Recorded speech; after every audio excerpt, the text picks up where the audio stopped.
Hello everyone, it's me, the Boss Hog. Sorry it's been 2 weeks since our last video. I've been pretty poorly, but I'm feeling 90% better, definitely well enough to do another video. So let's talk about what's been happening for the last 2 weeks. Let's do it. Alright guys, so you're going to have to put up with a slightly croaky Boss Hog today, but again, we are on recovery. Honestly, a fairly interesting couple of weeks. Toward the end of last week, I got absolutely hammered by the UK mini budget.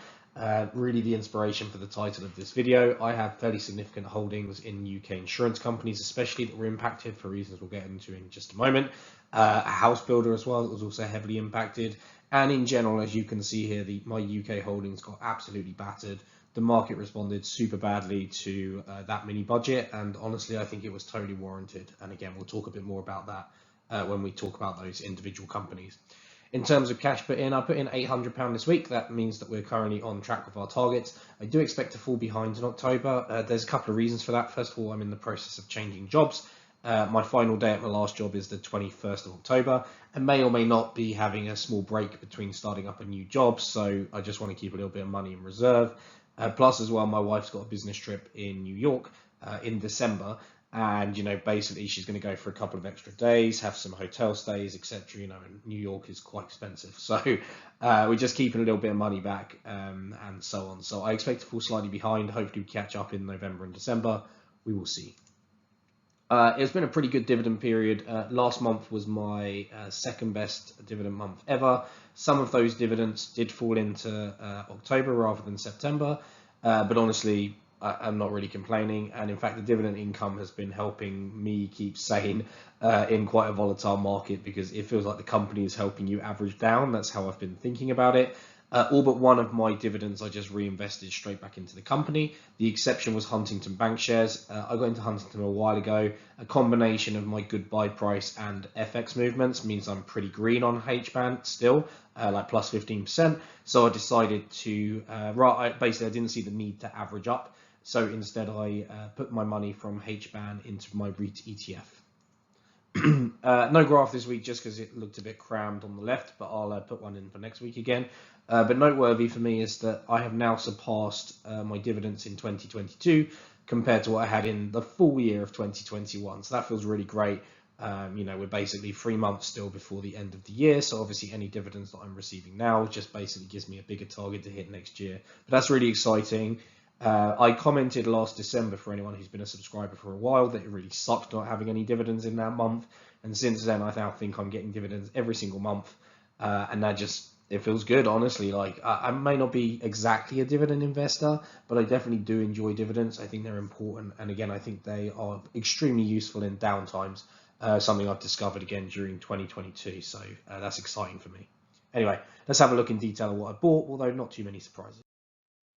So in terms of what I bought, the £800 got split across 3 ETFs. The main one here is my REIT ETF, TRET.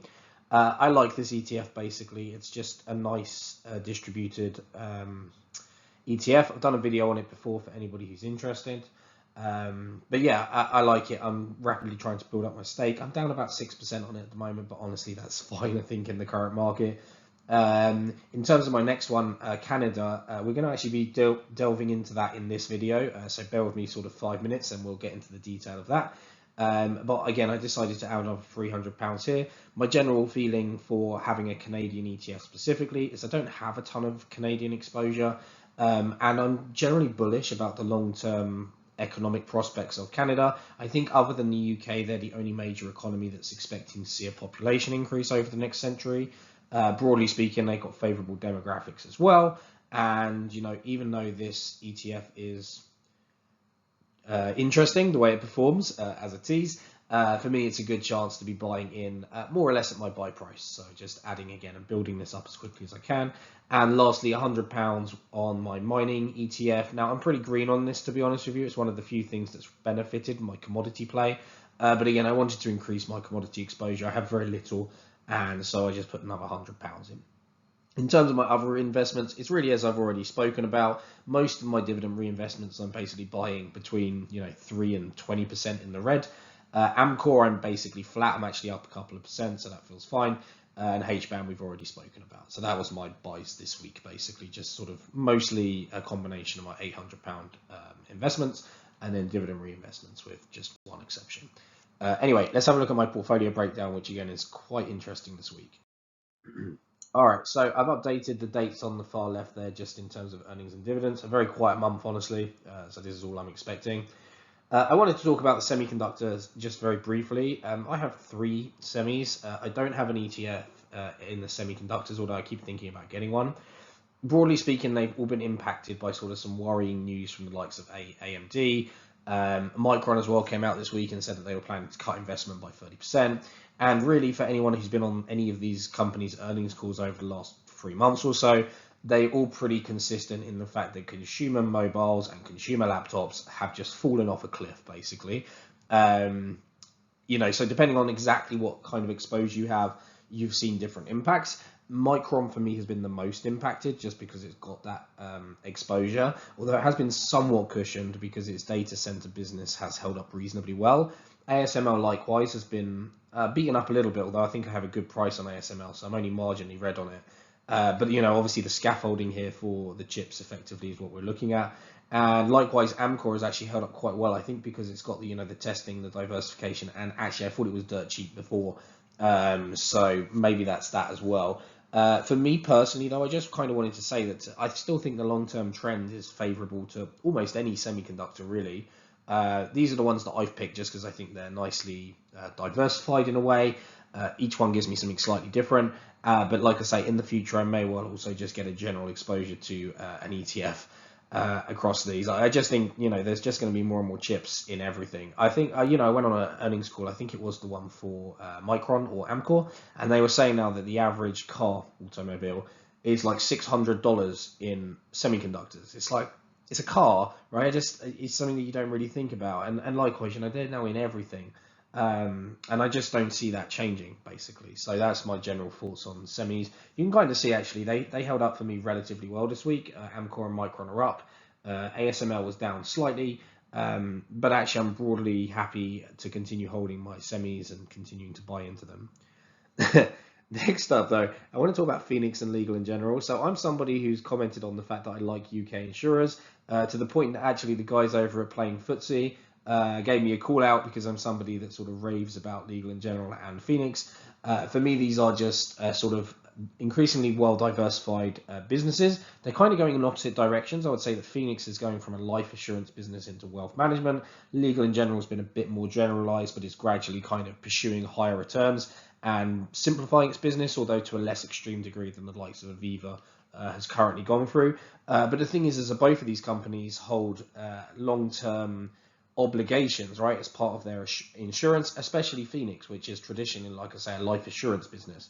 And what happened is during the government's mini budget, effectively the assets that they hold to cover those debts became significantly less valuable. And what it required was the Bank of England basically stepping in before there was a run on the UK insurance sector. I think especially damaging in the short term. The UK arguably is still the world's leader in insurance.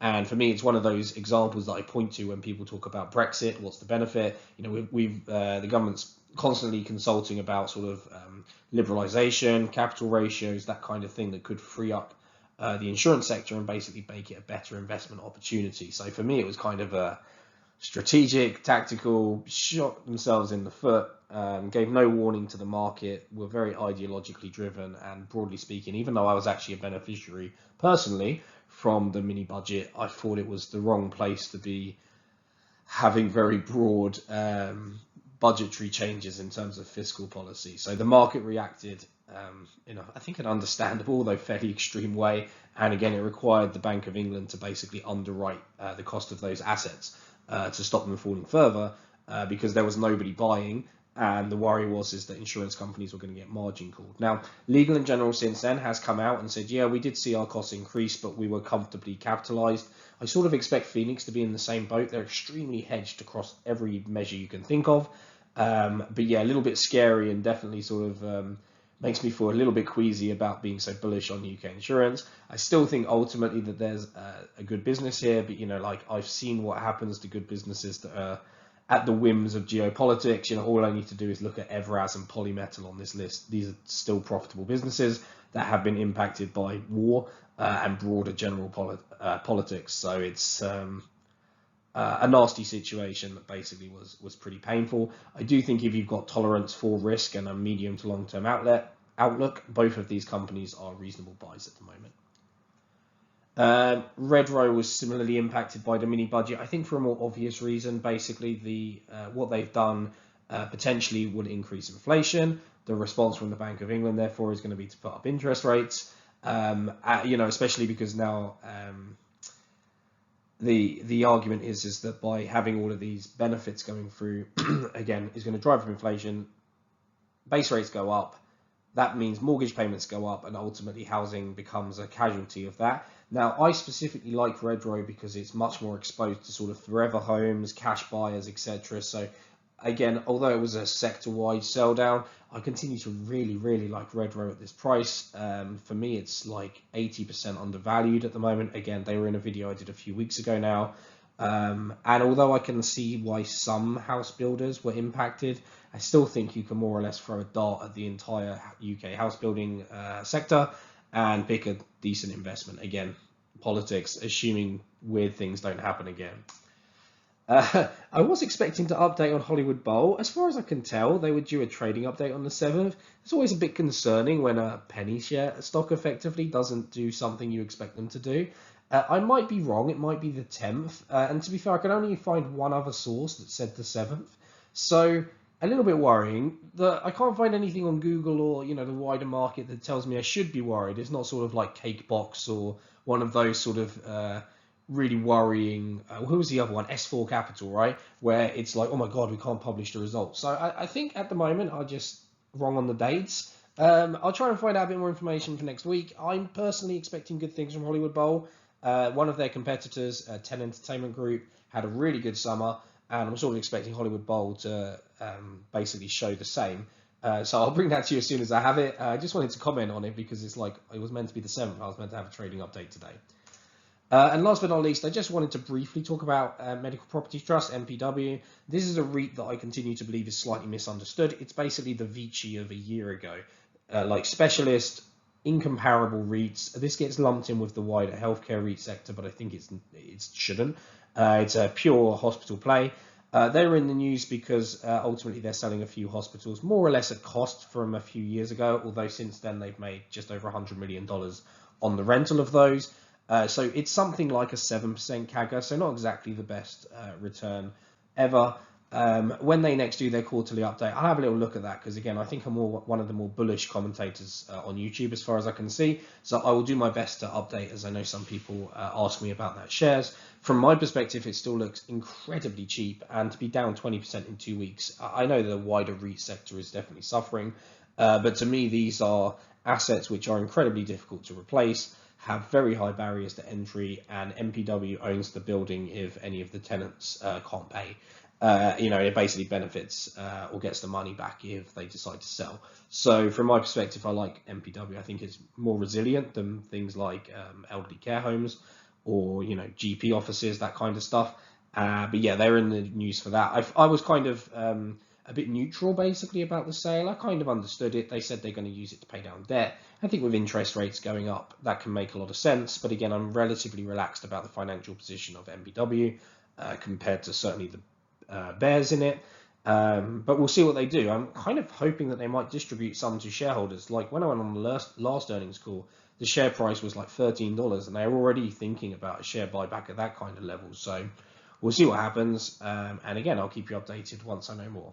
Anyway, I want to do a deep dive into our Canadian ETF next, so let's do it.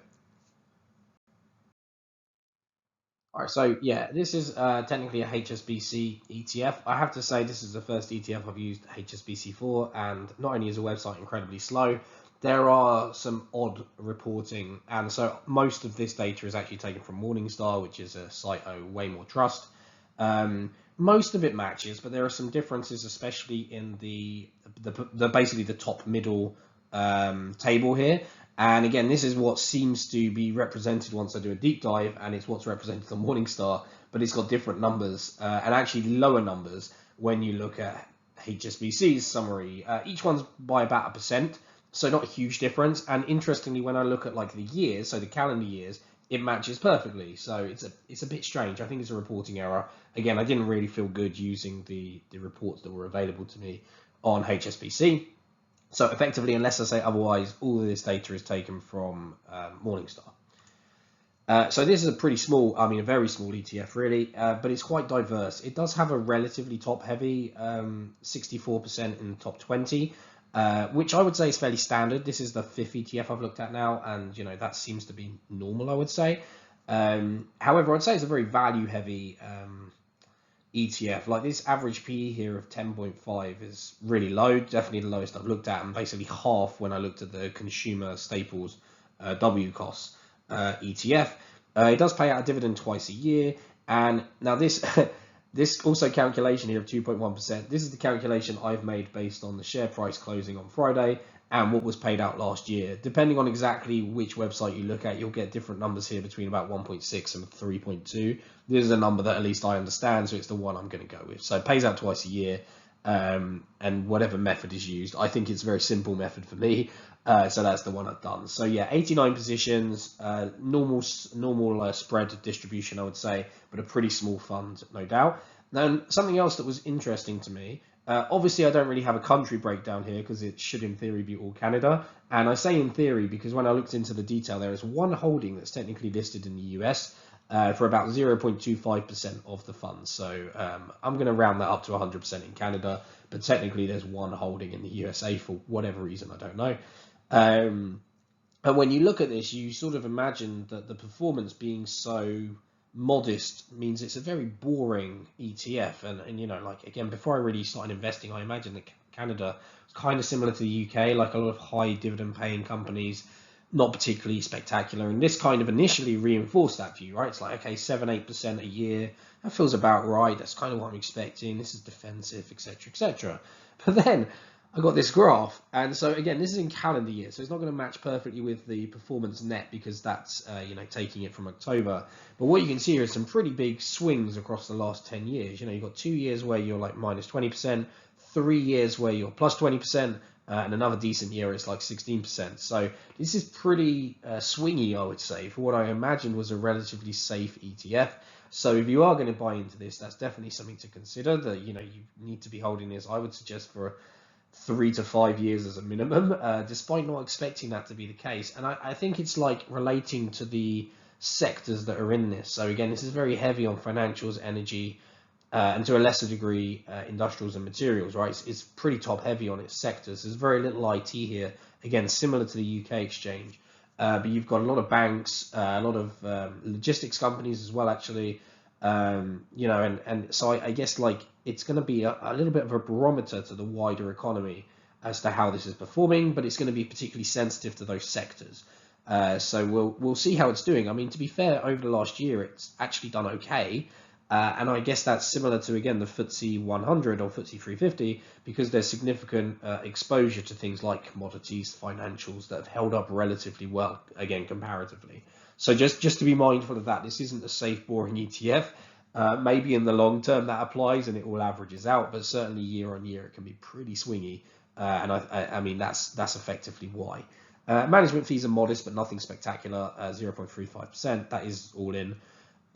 Trading essentially in line with its net asset value. Technically at the moment it's marginally above its NAV, but very slightly. So this is the FX rate that I got at the time of writing. It looks about right to me. But this is quite interesting. So Morningstar really isn't a fan of this stock. He gave it a 2-star. This is the first time I've looked at any ETF with less than a 3-star. Most of them are actually 4. So this was a surprise. I'm not really sure why Morningstar is so anti it, to be honest with you. I did try and have a little read. If anyone has any thoughts on it, let me know.